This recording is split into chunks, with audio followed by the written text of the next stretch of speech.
मुख्यमंत्री योगी आदित्यनाथ पहले गोरखपुर विश्वविद्यालय से संबंध था और जब गोरखपुर में विश्वविद्यालय की स्थापना 1956-57 में हो रही थी, तब गोरखपीठ ने अपने 2 महाविद्यालय देकर के गोरखपुर विश्वविद्यालय की स्थापना की थी और गोरखपुर विश्वविद्यालय के साथ महाविद्यालय का जुड़ाव बाबू राजेश्वर प्रसाद सिंह जी का, इस नाते गोरखपुर विश्वविद्यालय और गोरखपीठ के साथ जुड़ाव का जो क्रम चला, उन्होंने आजीवन उसका निर्वहन किया। जीवन पर्यंत देश और दुनिया में शिक्षा के क्षेत्र में कहां क्या कुछ हो रहा है, उसे वहां बड़ी सहजता के साथ, पूरी तन्मयता के साथ रख करके गाजीपुर पीजी कॉलेज में ला करके उसे स्थापित करते थे। और जब वे यहां स्थापित करते थे, तब आगे गोरखपुर में हम लोगों को बताते थे कि मैंने अपने यहां ये कर लिया है, आप लोग भी इस मामले में बड़ा कार्य कर लेंगे तो बच्चों को बड़ा लाभ हो जाएगा। यानी इतनी चैतन्यता, अद्भुत चैतन्यता थी, शिक्षा के प्रति जागरूकता, एक अभिनव प्रयास उन्होंने किया। उसका परिणाम है कि इस महाविद्यालय ने शिक्षा के क्षेत्र में अभिनव कार्य किया। और भाइयों बहनों, यही विरासत के प्रति सच्चा सम्मान है। याद करिए, जब हम गाजीपुर की बात करते हैं, एक महापुरुष बाबू राजेश्वर प्रसाद सिंह हैं, जिन्होंने अपनी विरासत का सम्मान करते हुए यहां के अतीत के साथ इस जनपद को जोड़ने का कार्य किया। अतीत इस गाजीपुर जनपद का कितना गौरवशाली है। जब महर्षि विश्वामित्र के यज्ञ में राक्षस विघ्न बाधाएं डालने लग गए थे, तब रामचरितमानस की पंक्तियां आप सबको याद होंगी कि आदि तनय मन चिंता व्यापी, हर बिनु मरहि न निश्चर पाती। यही सोचा था विश्वामित्र ने, और महर्षि विश्वामित्र के ही पूज्य पिता की राजधानी हुआ करती थी, उन्हीं की राजधानी का हिस्सा था ये गाजीपुर, जो आज गाजीपुर के रूप में हम सबके सामने है।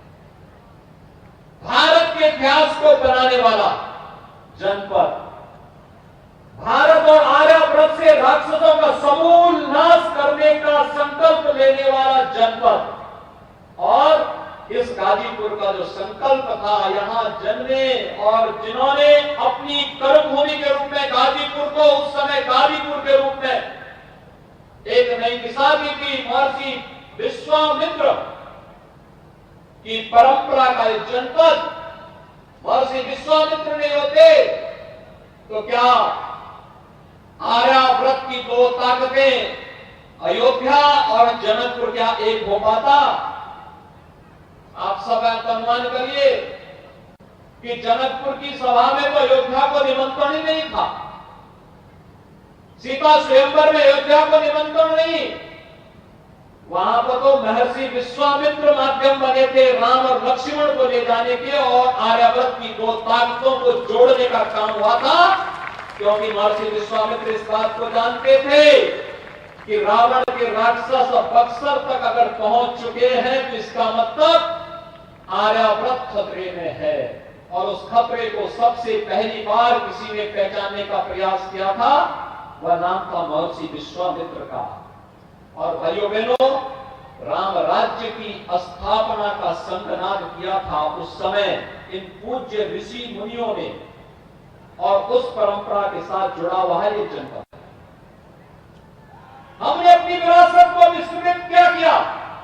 याद करिए, जब आदरणीय प्रधानमंत्री जी ने यहां मेडिकल कॉलेज दिया था, तो हम लोगों ने उस मेडिकल कॉलेज का नामकरण भी विरासत के प्रति सम्मान का भाव व्यक्त करने के लिए महर्षि विश्वामित्र राजकीय महाविद्यालय, राजकीय मेडिकल कॉलेज, यहां के मेडिकल कॉलेज का नामकरण भी हम लोगों ने इसी रूप में दिया है। और यही नहीं, जब हमें बगल के जनपद आजमगढ़ में विश्वविद्यालय बनाना था, तो उस विश्वविद्यालय का नामकरण हम लोगों ने महाराज सुहेलदेव के नाम पर किया है, क्योंकि महाराज सुहेलदेव आज से 1000 वर्ष पहले भारत को विदेशी आक्रांताओं से मुक्त करने के लिए जो योगदान उन्होंने उस समय किया था वह अविस्मरणीय है।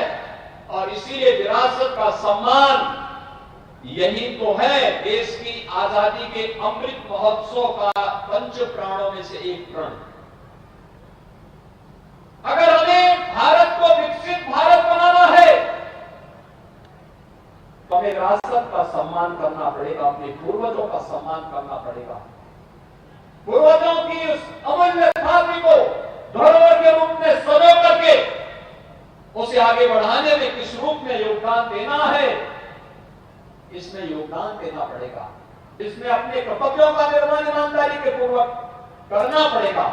और उसी से बीच के कालखंड में यहां की पहचान को धूमिल करने का प्रयास हुआ। गाजीपुर जनपद, आजमगढ़ जैसे जनपद जिसमें तमाम क्षमता थी, विस्तृत एक बहुत घनी विरासत हमारे पास थी, उनके सामने पहचान का संकट खड़ा हुआ। लेकिन उस पहचान के संकट के दौर में भी बाबू राजेश्वर प्रसाद सिंह जैसे समाज सेवी थे, जिन लोगों ने शिक्षा के क्षेत्र में क्रांति की, शिक्षा के क्षेत्र को एक मिशन मोड में लिया। गाजीपुर में बार एसोसिएशन में किए गए उनके योगदान हो या फिर शिक्षा के क्षेत्र में उनका योगदान आजादी के अमृत महोत्सव वर्ष पर अपनी विरासत के प्रति इससे अच्छी सम्मान नहीं हो सकता।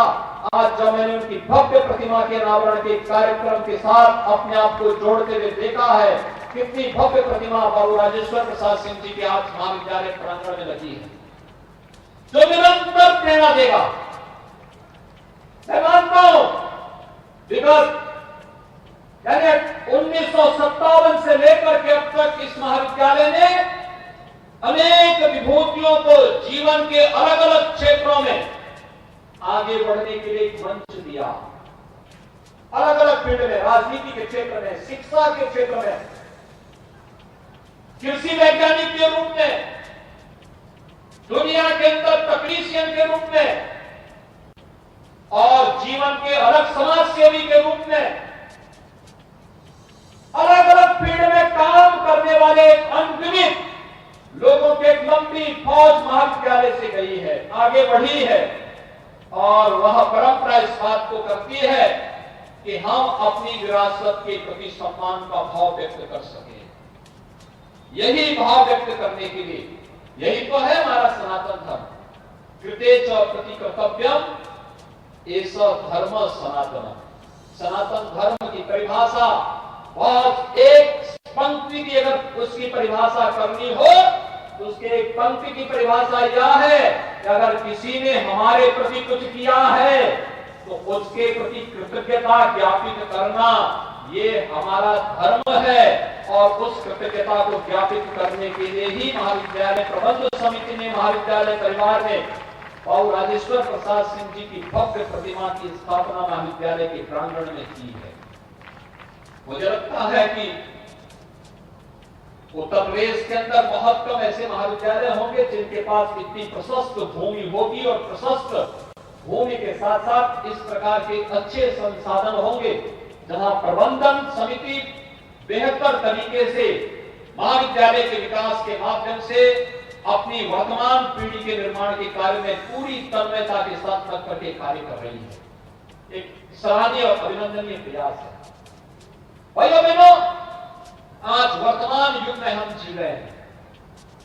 प्रधानमंत्री मोदी जी ने पूरे देश के सामने कुछ लक्ष्य तय करने के लिए रखे हैं। उन्होंने पूरे देश को इस बारे में आगे बढ़ने के लिए प्रेरित किया है। जब पूरी दुनिया कोरोना महामारी से पस्त थी, तब प्रधानमंत्री मोदी जी ने देश के सामने जीवन और जीविका को बचाने के साथ साथ अपने नौजवानों के लिए राष्ट्रीय शिक्षा नीति भी देश के सामने लागू की है। और भाइयों बहनों, राष्ट्रीय शिक्षा नीति के अभिनव प्रयोग की भूमि बन सकती है महाविद्यालय, जिसमें केवल सैद्धांतिक ज्ञान ही नहीं बल्कि हमें व्यवहारिक और तकनीकी ज्ञान से सक्षम युवा देश और दुनिया में पहुंचाने हैं। और सौभाग्य से जब दुनिया की बात आती है तो भारत दुनिया के अंदर सबसे युवा देश है, सबसे युवा राष्ट्र के रूप में भारत की गिनती होती है। और जब भारत की बात होती है, उत्तर प्रदेश दुनिया प्रदेश का सबसे युवा राज्य के रूप में सामने आता है। उत्तर प्रदेश के अंदर हमारी 56% आबादी कामकाजी वर्ग की है। देश और दुनिया के लिए मैं बार बार कहता हूं कि मेरे पास सबसे अच्छा युवा है, जो युवा अपनी प्रतिभा और ऊर्जा से पूरे देश को भी और पूरी दुनिया को आलोकित करने की क्षमता रखता है। और भाइयों बहनों, उसी युवा के लिए ही तो आज हम कार्य कर रहे हैं। नए विश्वविद्यालयों की स्थापना का कार्य हो, नए तकनीकी संस्थानों की स्थापना का कार्य हो, राष्ट्रीय शिक्षा नीति को पूरी प्रभावी ढंग से लागू करने का कार्य हो, अभ्युदय योजना के माध्यम से हमारे युवाओं को प्रतियोगी परीक्षाओं की तैयारी करने के लिए कहीं और न जाना पड़े, उन्हें फिजिकली भी और वर्चुअली भी ये सुविधा उनके जनपद में मिल सके, उनके कमिश्नरी में मिल सके। इसके लिए प्रशिक्षित और उस फील्ड से निकले हुए अधिकारियों और कर्मचारियों की फौज आज उन्हें आगे बढ़ने के लिए प्रेरित कर रही है। अभ्युदय कोचिंग इस दिशा में निर्णायक भूमिका का निर्वहन कर रही है। और यही नहीं, स्वामी विवेकानंद तकनीकी सक्षम योजना के माध्यम से भी हम लोगों ने प्रदेश में वर्तमान में 15 लाख नौजवानों को हम लोगों ने टैबलेट और स्मार्टफोन उपलब्ध करवाए हैं। और अगले 5 वर्ष के अंदर 2 करोड़ नौजवानों को हम टैबलेट और स्मार्टफोन दे करके तकनीकी दृष्टि से सक्षम बनाने के बड़े कार्यक्रम के साथ जोड़ना चाहते हैं।